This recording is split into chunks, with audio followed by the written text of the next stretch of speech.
What's up, guys? Welcome to Behind the Facade. I am your host, Gavin Gallagher, and on this week's podcast, I'm talking about the one thing that seems to be on everybody's mind, and that is Covid-19. This week, I did a Facebook Live on this topic, and I've also been invited onto a couple of Zoom meetings for property networks and things like that. And it's the question on everybody's mind. So I figured episode 3 of the show should really be dedicated to this. I had actually planned on talking about a little bit of my background and sort of some backstory, some additional backstory that you didn't get from the keynote in episode 2.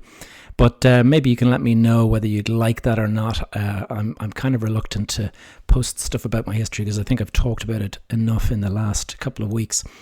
Anyway, on today's show, I'm going to go through the COVID-19 economic predictions, what I see happening to the economy. And then I'm also going to get into dealing with the impact. And the impact, by that, I mean if you've got one of the 3 Ps, if you've got a project, a portfolio, or a pipeline. And lastly, I'd like to go into some of the opportunities that I see emerging out of this chaos and how best to take advantage of them. So getting into the economic predictions, and I'm sorry, I'm not going to be the most positive person. I'm normally a pretty optimistic guy, but as far as I can see, there is absolutely no stopping this recession, would you call it, black swan event. There's a huge number of words to describe this domino effect that we're going through. And I think it's going to be pretty severe. Now, it may not be as long-lasting as the previous recession. The 2008 global financial crash was brought about by all of the massive overborrowing and things like that. So that had to be unwound. This is a completely different reason for the recession that's going to ensue. So it could end quicker. However, I do think that the domino effect is going to really hit every single industry eventually. And I think property will be hit, although I think it'll be further down the line. And just thinking about a number of job losses, let's just take a look at one single industry. If you think about the airline industry, I mean, all of the jobs that those airlines, the people they employ, not just as cabin crew and pilots, but then you've got the people that work in the airport. You've got all of the different teams that work on the plane. You've got engineers, and you've got maintenance people, and you've got the people that come in to clean the plane, and you've got to serve food, and you've got to prepare food, so the suppliers providing all of that. There's software products for organizing flights, and I mean, it's just across the board. There is so much involved. There's also sales personnel, and there's people running the show behind the scenes. So it's an absolutely massive thing. And the fact that the airline industry is effectively being shut down, and then on top of that, you've got a fly with social distancing. Now, that's going to be very hard to work, because either you have flights packed, or you're going to have to increase the price per person on a flight. And that's going to make them unattractive, and so fewer people are going to fly in them. So it's going to be a real battle, a war of attrition, I would say, on the airline industry. And I'm hearing things like Richard Branson is trying to get a bailout for his Virgin Atlantic. And when you hear things like that, you start to realize just how serious this is. Obviously, if somebody's lost their job, they can't afford their rent. If they can't afford their rent, you can't, as a landlord, you can't afford your mortgage. So there's that little knock-on effect, but then that also drills into confidence. So you're going to end up with people out there who are saving up money for their deposit, for example, to buy a house. And who knows now whether those guys are going to go and do that? They're not sure about the economy. They're not sure about the future. Is the job secure? Is there a chance that there'll be a pay cut? All of these things are starting to kind of work their way into people's minds, and that will make them think twice about releasing a deposit to buy a house. Perhaps people who have lost their jobs are now using the deposit to actually keep the bills paid and things. I mean, it's great that some of the governments have stepped in and are agreeing to make payments to people who've lost their jobs. But I know that they're not full value payments. I mean, I think it's based on the average salary. So I think in Ireland, it was based on 80% of the average, which is something like €30,000 a year. Obviously, everyone has different circumstances, but I know I personally couldn't survive on 30,000 a year. Just my bills and my lifestyle is far greater. So it wouldn't work for me. And therefore, I would need another source of income to kind of just to pay the bills, basically. So getting into then the businesses that are reopening. When they do reopen, they're going to face huge challenges because all of the landlords, thinking about the retail shops and restaurants and cafes and all of those places, unless some sort of a deal is agreed with your landlord, you're going to have those guys. They're not being forgiven their rent. They're essentially being told that their rent is still due, but you can pay it later. And if you're a person who has, in order to pay your bills, needs to be open, trading, needs to be bringing in income to pay these bills, then being closed for 2 months is not going to allow you to play catch up on those deferred payments. But then again, the landlord is in just as difficult position. If he has bank borrowings, then the bank are not going to be saying, oh, don't worry, you can pay us anytime you want. Those guys expect to be paid as well. And if you haven't been getting paid rent, then where are you going to get the money from? So it's this nasty domino effect that I think can potentially sort of unravel everybody's plans. And then lastly, on this whole kind of topic, you got to get into who is actually going to fund all of this. The government has stepped in and it's helping people out, but who's ultimately going to pay that? We as shareholders of the exchequer, so to speak, as taxpayers, 30, 40, 50 billion, 500 billion, trillions in America. I mean, these amounts have to be paid back over time. And so are we essentially pushing all of these bills into the never land, into the future there, and thinking that they'll never come due at some point in the future? I think taxes are probably going to increase, and there's going to be various tax policy changes in the next while just to kind of try to cover all of these costs in some shape or form. So the uncertainty of the future as well is the final kind of nail in the coffin. Everybody I see in America now, everyone's getting back to work, and there's this kind of, the stock market is starting to kind of come back, and I don't believe any of that for a second. I'd be worried now that a second wave of coronavirus could come along and create the conditions where a second lockdown could potentially be required. In America now, with all of these lunatics going around with face masks and guns and protests in the state capital of Michigan that they want to get back out their normal freedoms, and they don't want to wear face masks, and you see that kind of thing and you say, my God, what is going to happen? It's like these people think that there is some sort of conspiracy to keep them locked down for longer than they really need to be. All of this puts, in my view, a huge amount of uncertainty on the future. And until a vaccine is found or a cure for coronavirus, it's going to be one of those things that it's out there. There's a huge amount of uncertainty floating around with it. And these kind of interruptions and disruptions that we have had to get used to, that is going to have to be something that we need to live with for the next period of time, however long that may be. In the case of the 1918 Spanish flu, I think it went on for about 18 months, and the second wave was far more damaging than the first wave, and that's something to bear in mind. Right, so getting into the next part, and that is how to deal with the impact. And what I've looked at really is there's two different scenarios. You're either a very active investor, landlord, and you've got multiple things underway, or you are just sort of sitting back. You're either sitting on cash or you're waiting to get into this business for the first time. So I'm splitting this into two talks, and the first one is going to be assuming that you're one of these guys that has multiple projects. And so the first thing you need to do, you're a guy that or a girl that has built up your nice portfolio. Things have been going great. You've been looking at your rents rising over the last while, and suddenly this has come out of nowhere. So the sudden shock is something that is going to catch all of us by surprise. It's hard to change your viewpoint so suddenly. And back in January, I was making plans for 2020 that did not include the words lockdown or pandemic. So I'm very much of the view that this is a curveball, I suppose would be the best description. And it's something that is going to catch all of us and our emotions very much out of whack. And one of the biggest mistakes that you can make in this business is to get emotional, because you need a level head to keep this business going. And as soon as you start to lose your emotions, and that can go both ways, you need to be emotionless and you need to be very, very level headed. If you are going to go and start saying, no, there is not going to be a recession, everything's going to be fine, you're getting emotionally bought into a future that you hope for. If you are, on the other hand, panicking and starting to kind of worry about everything, that's also not going to serve you very well. First of all, you need to get a hold of your emotions. And the second thing you really need to do is perform triage on your business.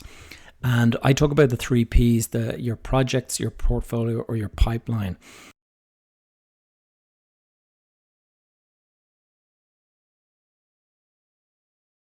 Business or work in progress. And if that's the case, then that means that you're unable to sell or get value for it until it's complete. So you need to lock that down and get that under control. And how you do this, it will depend obviously on the structure of your project, but you've got overhead, you've got expenses, you got to get into survival mode. Depending on your circumstances, obviously, you need to start thinking about cutting back a lot of that unnecessary expenditure. And just think about the completion of your projects. Do you have enough cash? Have you cash flowed this thing out? And do you require the bank's participation in order to do so? If you do, then you really need to sit down and start planning out what your financial needs are. And also you need to address what you're going to do about this, because the big concern I would have is that the banks start to tighten their belt and they start relooking at values of projects and all sorts of stuff.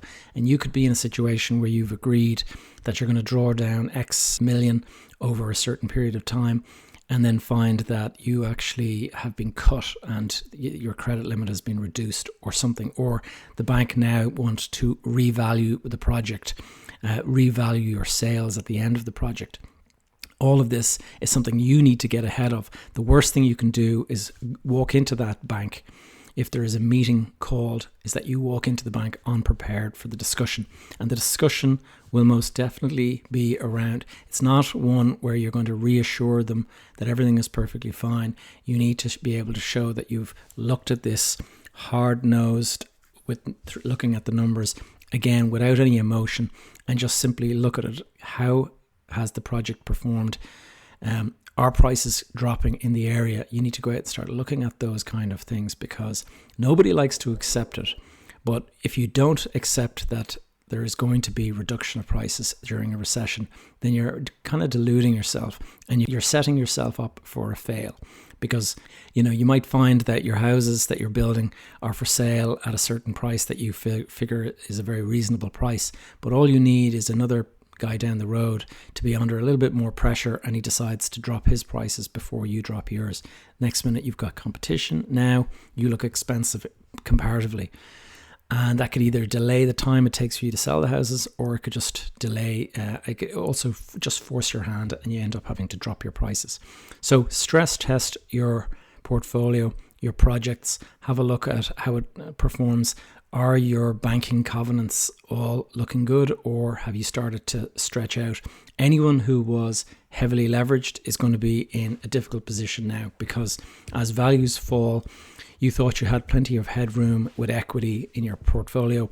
Not so any longer. And that was something that I felt very, very strongly during 2008.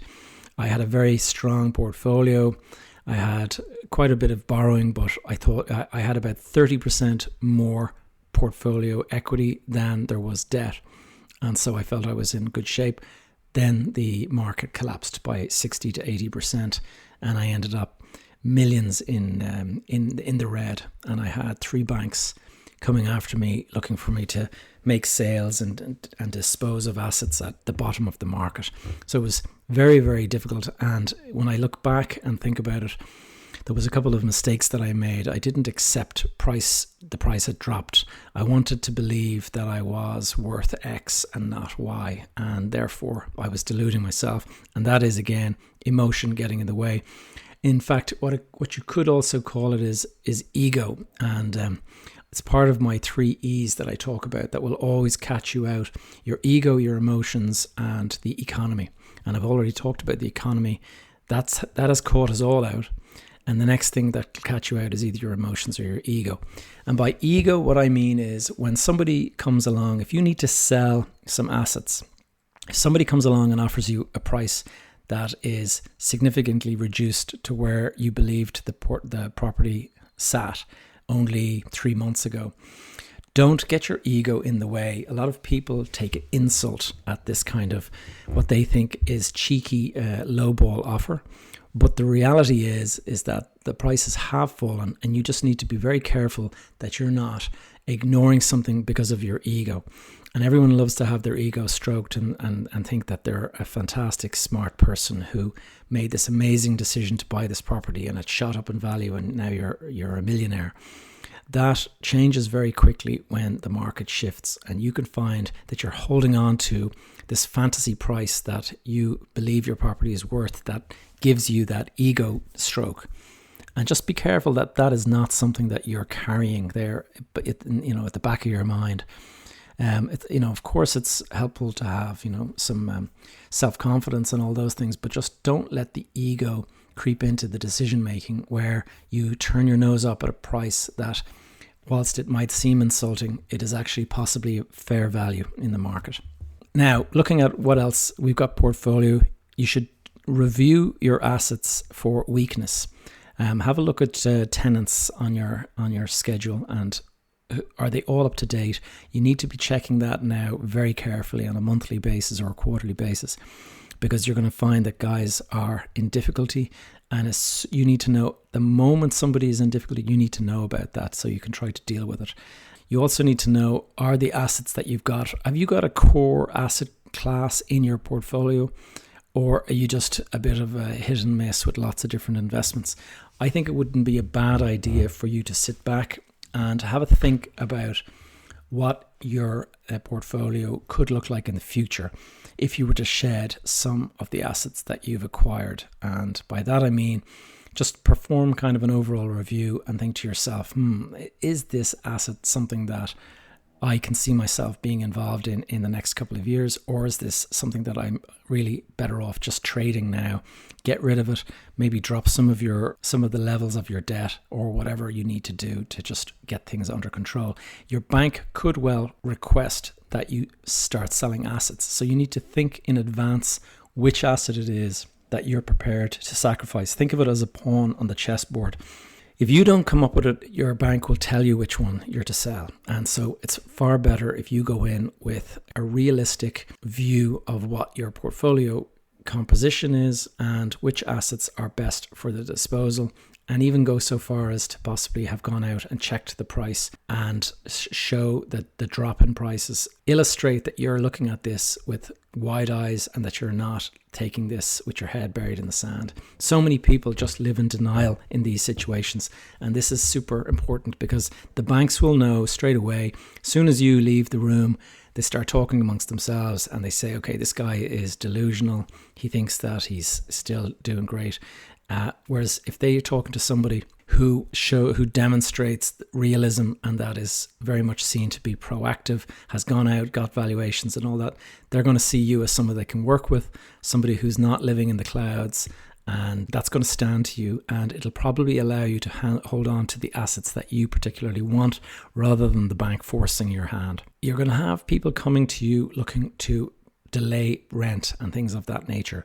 Now, this is something that, depending on the composition of your portfolio, in the case of our portfolio in Dublin, we have an office park that we manage, and we have big multinationals that are meeting with us on a regular basis. And normally you would think multinationals are like a bank bond or a government bond, but we've actually had two of them approaching us, asking us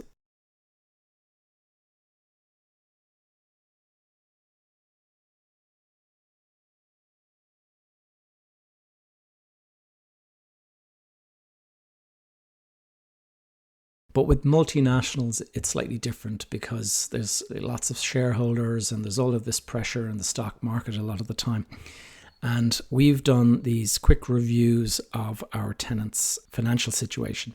And one of the good things about working with tenants who are multinationals and public companies is that they are required to publish their financial statements and update the market of various things. And of course, when they're talking to their investors, they want everything to look rosy. But when they're talking to their landlords, they want everything to sound terrible. So we were approached by one particular tenant who said that everything was a bit of a disaster. They needed to cut costs, and they were asking if we would consider reductions of this nature. And we got into it and we looked under the hood, and we found that there was a stock market update published a week earlier. And we went into it and started looking, and we discovered that their quarterly income was something like 100 million. This was actually their profit was about 100 million. And they were expecting a drop of about 25 million. And so it was a significant drop, but they're gone from 100 million to 75 million. And they're expecting us to take that pain. And we just sort of said, look, guys, you're not looking at a loss situation. You're not looking at mass redundancies or anything of that nature. All you're looking at really, let's be honest, is the CEO not getting the same size bonus at Christmas time that he was looking forward to. You just have to get in under the hood. You have to make sure that if somebody is asking for this, that they genuinely deserve it, and that it is not just some sort of there's an old saying, never waste a crisis. What people often do is everyone is screaming about the economy, and next minute you'll hear that such and such a person has implemented 25% pay cut across the board. But if you look underneath the hood a little bit, you might actually find that their revenues didn't drop at all, and that this was just cover for a smart move on the behalf of the CEO or the shareholders. So just keep this in mind. You don't just automatically accept a pay cut. Now, obviously, somebody's lost their job. That's something that we would definitely work with the person, and we're not going to force them out. But you do have to make sure that you have genuine reasons for the price cut or the rental reduction. So let's get into pipeline. With pipeline, I mean, the projects that you haven't done yet, but that you're kind of lining up to get into, and you can be in contract on those, but a lot of the time there are things that you're kind of negotiating. If you are in the process, if you have actually not yet signed an agreement, then you're in a good position to chip away at the price. Now, I don't say that in a kind of flippant way where, some poor innocent guy is going to end up losing a lot of money. I just mean that the market will shift and the world will be shifting, and a lot of people just won't accept it. And in the same way I was saying it about your own projects, somebody who's selling a site or a property is not going to like that you are talking about a price chip when you've been talking to him in good faith for the last 6 months about a certain price that was higher. Now, the reason though, this is where emotions comes into it again, and you got to understand that the guy that you're dealing with is going to be emotional about this and will probably have his ego tied up in it as well. They think that they're going to get X, and instead you're talking about maybe 20 to 30% of a reduction on that price. Now, a lot of the time, this will actually result in people walking away, just slamming the door on your offer. And that might be something that you just have to walk away from. This is, again, don't fall in love with a project. Don't get emotional. You just have to think about this in the cold light of day. If this guy is living in denial, then there's not a lot you can do. The fact that you are not living in denial doesn't mean that you're going to have to deal with people who are still living in denial.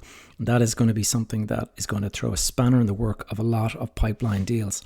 We've looked at some projects now recently, and already we're looking at a 30% drop. And it's not pleasant. It's not an enjoyable conversation to have with someone who you've been working with in good faith. But the reality is the banks expect it. Your investors, if you need investors for this, they'll certainly be expecting it. One of my 6 R's that I talk about, my philosophy of this whole game is reputation. And reputation is important. But reputation and integrity are not tied into the market collapsing. And you standing over your original price that you offered, whilst it might seem like the right thing to do from an integrity point of view, it is a foolish thing to do, because you have just agreed to lose money, and you're possibly going to lose the credibility of your bank. You're not going to be of any use to your to the person who's selling to you if your bank won't support you or if your investors pull out of the deal. So you just have to have a respectful meeting with the guy, sit down and just explain, look, this is not personal, but we will not get the support of our banks. Prices will have to be reduced. And maybe you can find an accommodation with the guy where he doesn't get quite the same amount of price chip that the market is suggesting. Or perhaps you could say to him, look, if things bounce back, you can have a percentage of the uplift or whatever, so that the guy doesn't completely lose face. But you do have to be hard-nosed and realistic. And the fact is, you don't want to be the one who's been told to make up the difference that the market has fallen by and that you've refused to accept. So that's it, guys. I hope you found this episode useful. It's not a very fun topic to talk about, all of these kind of cuts and things, but they are necessary, and it's important that you get your head around it pretty early. Next week's episode is going to be a lot more enjoyable insofar as we're talking about the opportunities. And I'm going to go into some of the sectors of the real estate market that I think are actually going to be doing quite well. And I'm also going to talk about how to approach these purchasing opportunities and the timing of it as well. I don't think it's time to rush in, and I'm going to go into some of those details. So if you've enjoyed this podcast, guys, I would be grateful if you might share it around, and if you could consider leaving me a rating over on whatever platform you listen to. Give us a thumbs up or some sort of a rating. Be helpful for spreading the word. And I'm looking forward to talking to you next week. Until then, talk soon. Thanks.